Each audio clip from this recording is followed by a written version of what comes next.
সেই দিন 160 পরে কথা বলতে দিতেন।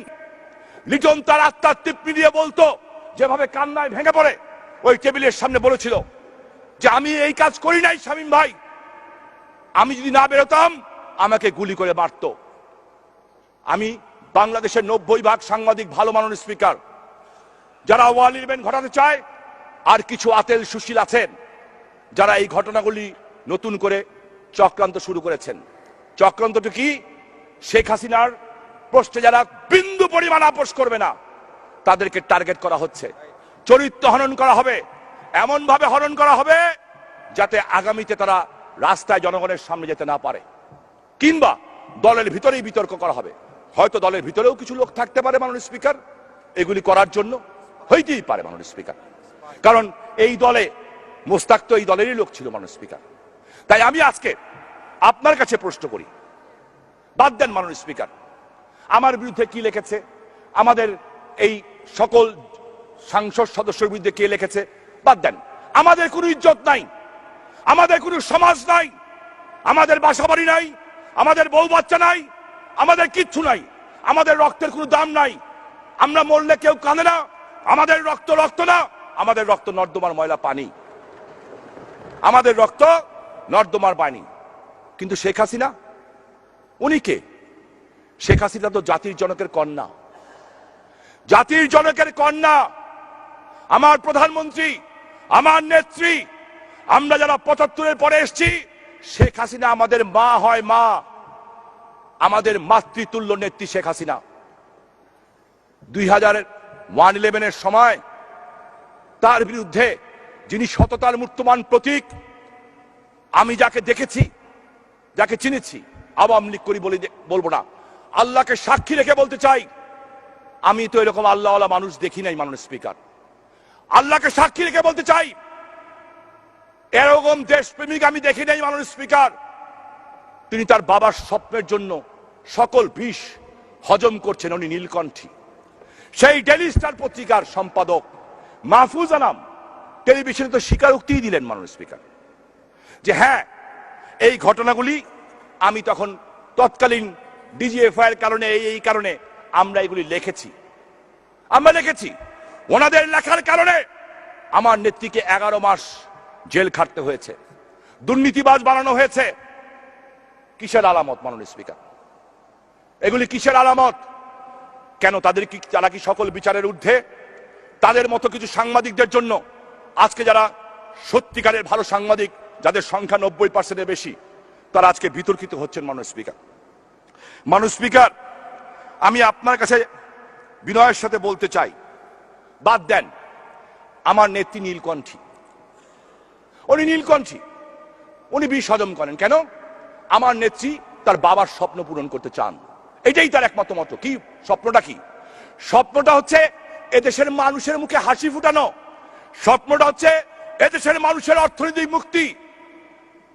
মাননীয় স্পিকার, উনি নীলকণ্ঠ, আমি তো নীলকণ্ঠ না। আমার বাবার স্বপ্ন পূরণ হয়ে গেছে। আমার বাবা একেএম শামসুজ্জোহা মৃত্যুর আধা ঘন্টা আগে বলে গেছেন, আমার 3টা ছেলে যদি বঙ্গবন্ধু হত্যার বিচারের প্রতিশোধ নিতে যে মরেও যায়, আমার কোনো আপত্তি থাকবে না। বঙ্গবন্ধুর হত্যার বিচার হয়ে গেছে মাননীয় স্পিকার। আমার তো আর বেশি স্বপ্ন নাই। আমি তো ওনার মতো ধৈর্যশীল আর নীলকণ্ঠ হতে পারছি না মাননীয় স্পিকার।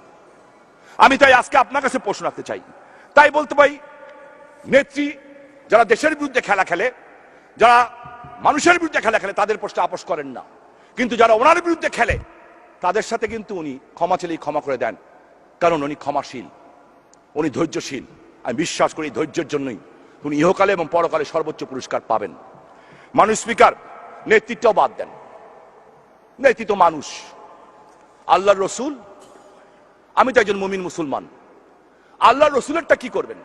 এই প্রথম আলো পত্রিকা মাননীয় স্পিকার, এই প্রথম আলো পত্রিকা তার আলপিনে আমার নবী রসুল করিম হযরত মুহাম্মদ মুস্তাফা সাল্লাল্লাহু আলাইহি ওয়াসাল্লামকে সে বিড়ালের সাথে তুলনা করেছিল এবং লিখেছিল মোহাম্মদ বিড়াল। বাইতুল মুকাররমে মসজিদের খতিবের কাছে গেলেন, যে কি করলেন? ক্ষমা চেলেন, ক্ষমা হয়ে গেল। বাহ, আমি মুসলমান, আপনি মুসলমান, জবাব দিতে হবে না? ওরা নেত্রীর বিরুদ্ধে বলবে, ওরা আমাদের এমপিদের চরিত্র হনন করবে, ওরা সচিব কথা না দিলে সচিবের চরিত্র হরণ করবে, পুলিশ কথা না শুনলে পুলিশের চরিত্র হরণ করবে, সেনাবাহিনী না কথা হলে সেনাবাহিনীর চরিত্র হরণ করবে। ওরা কারা? উলফার টাকায় প্রতিষ্ঠিত এই পত্রিকা। মাননীয় স্পিকার, আমরা জানি না ওরা কারা। আমার নেত্রী আজকে নাম বলেন নাই। পদ্মা সেতু আটকাতে যে কোন পত্রিকার সম্পাদক ছিল মাননীয় স্পিকার? প্রশ্ন করতে চাই। ওরা নতুন করে ষড়যন্ত্র করছে, বিদেশের মাটিতে মিটিং হয়েছে। দুঃখ ওরা কি করেছে সেটা না, আমাদের দলের লেবাস পরে আছেন, আমাদের দলের লেবাস পরে আছেন, ভালো কথা। সরকারের সুযোগ সুবিধাও নেন, উপদেষ্টাও হন। ওনার পত্রিকায় গত 3 দিন আগে লেখা হলো বিভিন্ন সংসদ সদস্যের নামে, আমার নামে শুদ্ধ। মাননীয় speaker, we are drug dealer. আমি অবাক হলাম, কষ্ট পেলাম। বলে কি এই লোকটা? কে এই লোকটা? ওনার ব্যাকগ্রাউন্ড কি? ব্যাকগ্রাউন্ড দেখলাম, এই ভদ্রলোক 1970 সনে সলিমুল্লাহ সাহেব ছিলেন স্পোর্টস রিপোর্টার অবজারভারের। উনি মুক্তিযুদ্ধে চলে যান, আর এই ভদ্রলোক তখন এসে তার স্থলাভিষিক্ত হন পুরো 71 সনে, পুরো 71 সনের 5ই মে উনি জয়েন করেন। যখন সবাই যুদ্ধ করে তখন উনি সেই, যখন 1978 সনে নেত্রী ফিরেন নাই, আমরা যখন তরুণ রাজপথে দাঁড়িয়ে জিয়াউর রহমানের গাড়ি আটকে দিয়েছি মাননীয় স্পিকার, ফ্ল্যাগ নিয়ে জিয়াউর রহমানকে ঢুকতে দেয়নি নারায়ণগঞ্জে। ফার্স্ট ইয়ারের ছাত্র ছিলাম, পিঠের মধ্যে প্রচন্ড মার মারা হয়েছে, একটুখানিও ব্যথা পাই নাই, বরঞ্চ মজা পেয়েছিলাম। কে বেশি মার খেয়েছি? শাহজিদ সহ, আলিম সহ 19 জন মন্ত্রীকে নারায়ণগঞ্জে ঢুকতে দেয় নাই মাননীয় স্পিকার। মামলা খেয়েছি, কিন্তু ভয় পাই নাই। কষ্ট লাগে আমরা যখন এই কাজটি করছি। এই ভদ্রলোক যিনি আমাদের কৃপায় টিকে আছেন, মুস্তাককে নিয়ে বড় চিন্তা হয়, মানুষ ভয় লাগে, মনে হয় কোথায় জানি কি একটা ষড়যন্ত্র হচ্ছে। কারণ এই ভদ্রলোক সেই দিন গোলাম আজমের নাগরিকত্ব ফিরিয়ে দেওয়ার জন্য যারা যারা সই করেছিল, তার মধ্যে উনি অন্যতম। গোলাম আজমের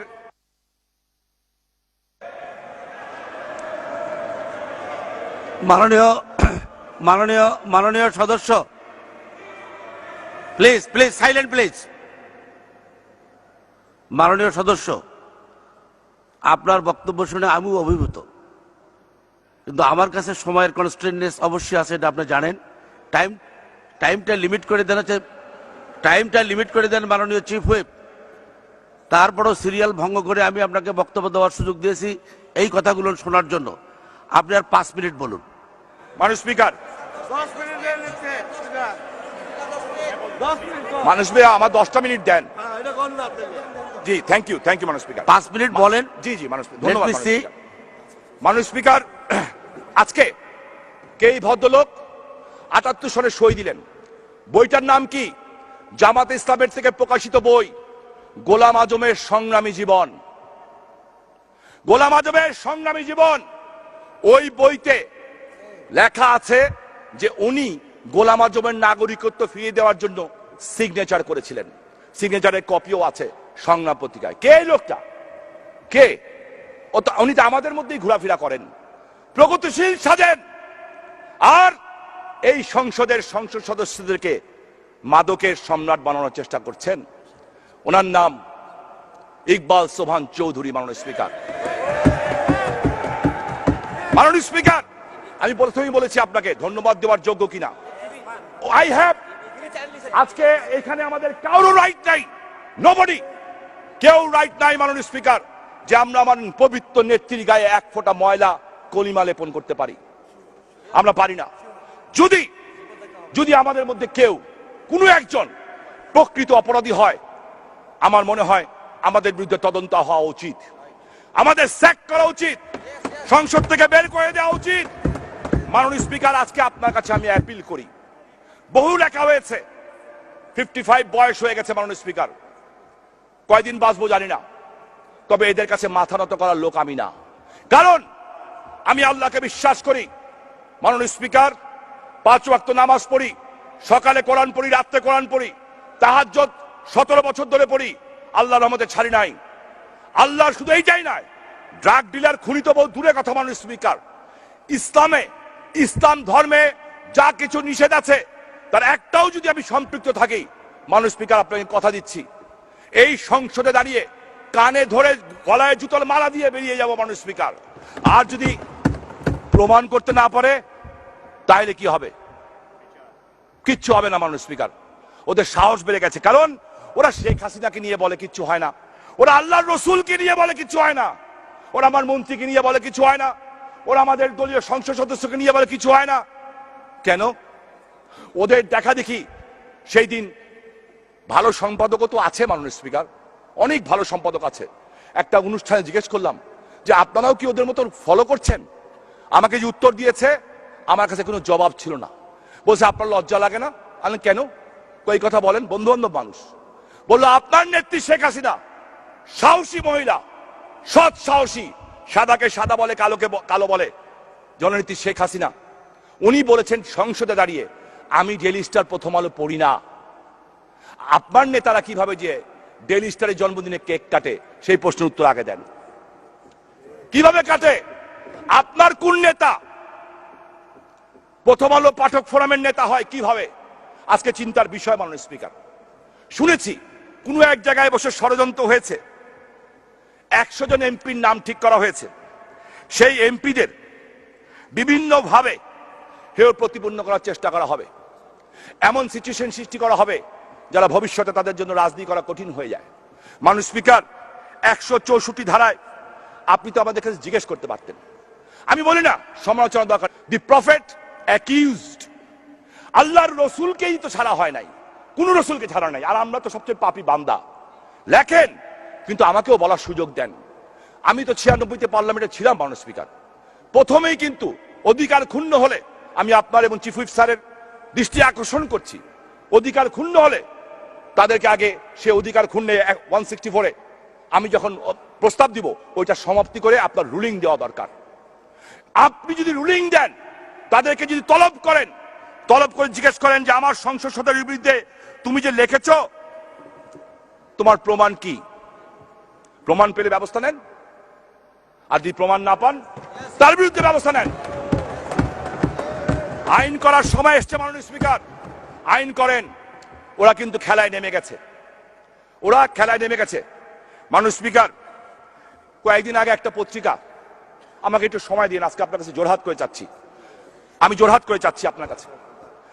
আমি কয়েকদিন আগে একটা পত্রিকা, আপনি আমার বাবাকে চিনতেন মাননীয় স্পিকার, আমার বাবা, আমার বাড়িতে আওয়ামী লীগ তৈরি হয়েছে, আমার দাদা আমার বাবা আওয়ামী লীগের প্রতিষ্ঠাতা সদস্য, বাংলাদেশের সবচেয়ে ধনী পরিবারের মধ্যে একটা পরিবারের ছেলে আমরা। আমার দাদা নবাব হাবিবুল্লাহর জামানত বাজেয়াপ্ত করে এই ঢাকা বিভাগের এমপি। মাননীয় সদস্য, আপনি কতক্ষণ বললে শেষ করতে পারবেন? 5 মিনিট। আপনি, আমি আর 5 মিনিটের বেশি দিতে পারবো না, আমি দুঃখিত। জি জি, আপনি 5 মিনিট বলুন। জি জি, আচ্ছা মাননীয় স্পিকার। মাননীয় স্পিকার, সে আমার পিতা, আমি তাকে সম্মান করি। সম্মান করি এই কারণে, উনি আমাদের জন্য কিছু রেখে যান নাই। 75 সালের 17 আগস্ট খন্দকার মোস্তাকের ফোন আসলো আমার বাড়িতে। আমার বাবা 4টা-5টা অস্ত্র নিয়ে এদিক ওদিক দৌড়াদৌড়ি করছেন। বড় ভাই নাসিম ওসমান চলে গেছেন বইয়ের সমস্ত স্বর্ণ নিয়ে। সেই রাতে তার বিয়ে হয়েছিল, শেখ কামাল ভাই ছিলেন। সেইখান থেকে উঠে উনি যখন দেখেছিলেন বঙ্গবন্ধুকে মারা হয়েছে, উনি আমার মার সমস্ত গয়না, আমার ভাবির সমস্ত গয়না নিয়ে 50 জন ছেলে নিয়ে উনি বঙ্গবন্ধু হত্যার প্রতিশোধের জন্য বেরিয়ে চলে গেছেন। আমার বাবা 4টা-5টা বন্দুক নিয়ে চেষ্টা করছিলেন কিছু একটা করা যায় কিনা। 17 তারিখে রাত্রে বাসায় ফিরলেন, ফেরার সাথে সাথে একটা ফোন আসলো, ল্যান্ড ফোনে। ফোন আমি ধরেছিলাম, আমি ক্লাস 8-এর ছাত্র ছিলাম মাননীয় স্পিকার। ফোন ধরে বললাম হ্যালো। বলা হলো উপর থেকে খুনি খন্দকার মোস্তাক উনি কথা বলছেন।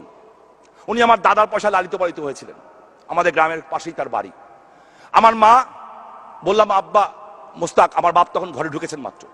আমার মা ফোনটা কেড়ে নিলেন, নিয়ে খন্দকার মোস্তাককে বললেন বলেন।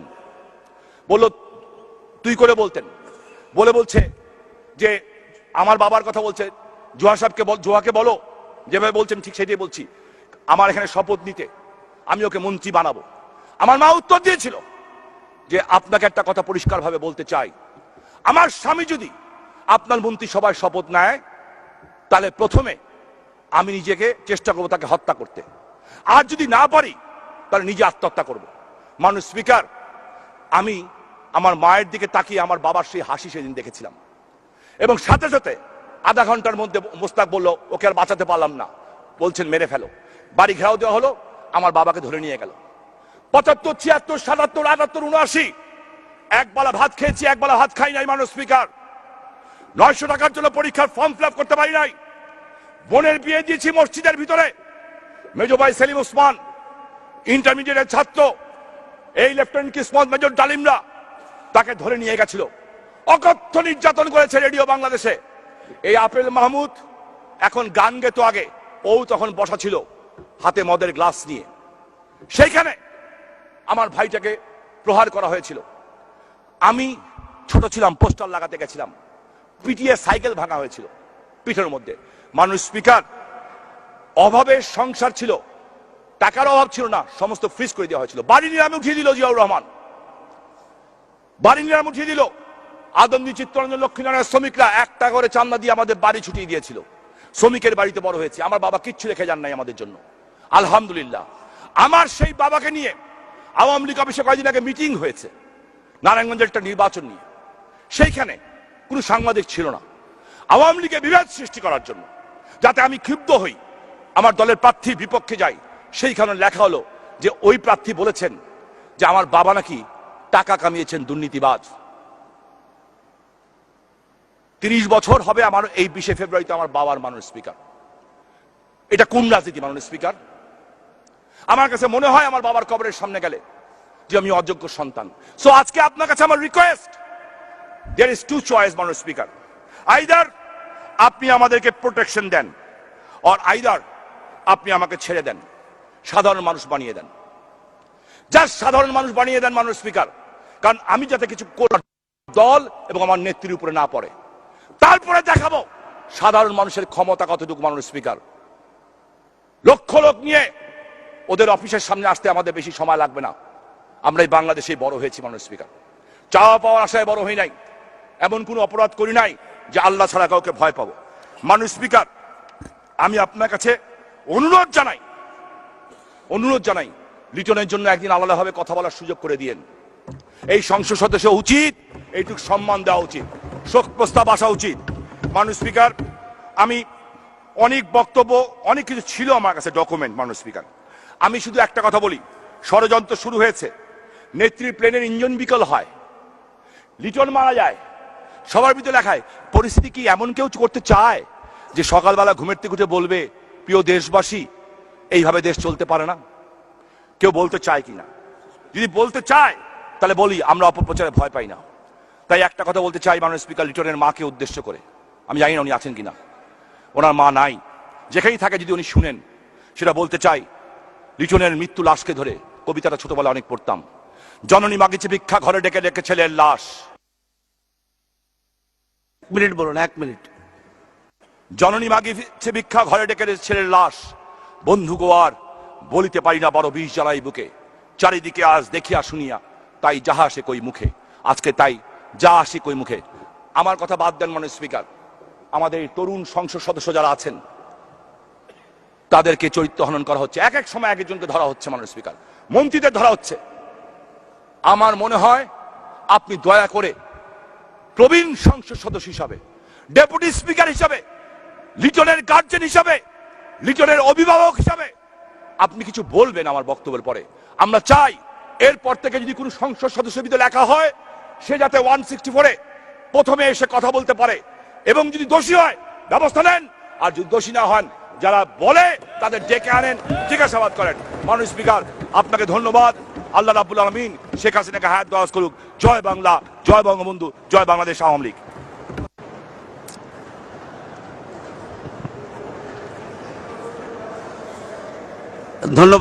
ধন্যবাদ মাননীয় সদস্য, আপনাকে আন্তরিকভাবে ধন্যবাদ। মাননীয় সদস্য, আপনি আমাকে লক্ষ্য করে কিছু প্রশ্ন উত্থাপন করেছেন। এই সংসদের স্পিকারের চেয়ারে বসে আমি আপনার অনেক প্রশ্নের উত্তর দিতে পারবো না, আমি অক্ষম, আমি সেজন্য ক্ষমা প্রার্থী। তবে এইটুকু আপনাকে বলতে পারি, মরহুম মঞ্জুরুল ইসলাম লিটনের উপরে শোকসভায় পার্লামেন্টের পক্ষ থেকে গৃহীত হয়েছে। মাননীয় প্রধানমন্ত্রী এবং আমাদের সংসদ নেতা জাতির জনক বঙ্গবন্ধু শেখ মুজিবের কন্যা জননেত্রী শেখ হাসিনা তার উপরে বিশদ বক্তব্য রেখেছেন এবং সেই বক্তব্যে তিনি স্পষ্ট করেই বলেছেন যে আর যাতে কাউকে লিটন হতে না হয় তার ব্যবস্থা তিনি গ্রহণ করবেন। আমার মনে হয় মাননীয় প্রধানমন্ত্রীর এই মেসেজের পর আমাদের এত আতঙ্কিত হওয়ার কোনো কারণ নেই। তবে আপনি সাংবাদিকতা সম্পর্কে যে ধারাবাহিকভাবে বর্ণনা করেছেন, এইটি আজকে রাষ্ট্রপতির ভাষণের উপরে যদি বক্তব্য না হয়ে অন্য কোনো বিধিতে এই বক্তব্যটা আপনি রাখতে পারতেন, তাহলে আমি যত ক্ষুদ্র ব্যক্তি হই না কেন আমি এর উপরে একটা রুলিং দিতে পারতাম। আপনাকে আমি আহ্বান করব যে এই বিষয়ে আপনি যথাযথ বিধি অনুসারে যদি কোনো নোটিশ দেন, নিশ্চয়ই জাতীয় সংসদ সে বিষয়ে বিবেচনা করবে এবং আমি যদি এই চেয়ারে থাকি তার উপরে নিশ্চয়ই একটি রুলিং দেব। আমি বিনয়ের সঙ্গে বলতে চাই, আমি সেদিন দাঁড়িয়ে লিটনের সম্পর্কে দু একটি কথা বলার চেষ্টা করেছিলাম, তো দুর্ভাগ্য আমার সময় অভাবে সেটি আমি বলতে পারি নাই। আমি শুধু এটুকুই আপনাদেরকে জানাতে চাই যে আমি ওই জেলার একজন মানুষ হিসাবে লিটন একজন মাননীয় সংসদ সদস্য আমাকে অগ্রজ মনে করত। আমি আপ্রাণ চেষ্টা করেছিলাম তাকে ডিফেন্ড করতে, আমি আপ্রাণ চেষ্টা করেছিলাম তাকে প্রোটেকশন দিতে। এ কারণে আমি শুধু সমালোচিত হই নাই, আমাকেও ধিক্কার দেওয়া হয়েছে, আমাকেও হুমকি দেওয়া হয়েছে। আমি সেই হুমকির কাছে মাথা নত করিনি, সেদিনও করিনি, আজও করছি না, ভবিষ্যতেও কোনোদিন করবো না ইনশাআল্লাহ।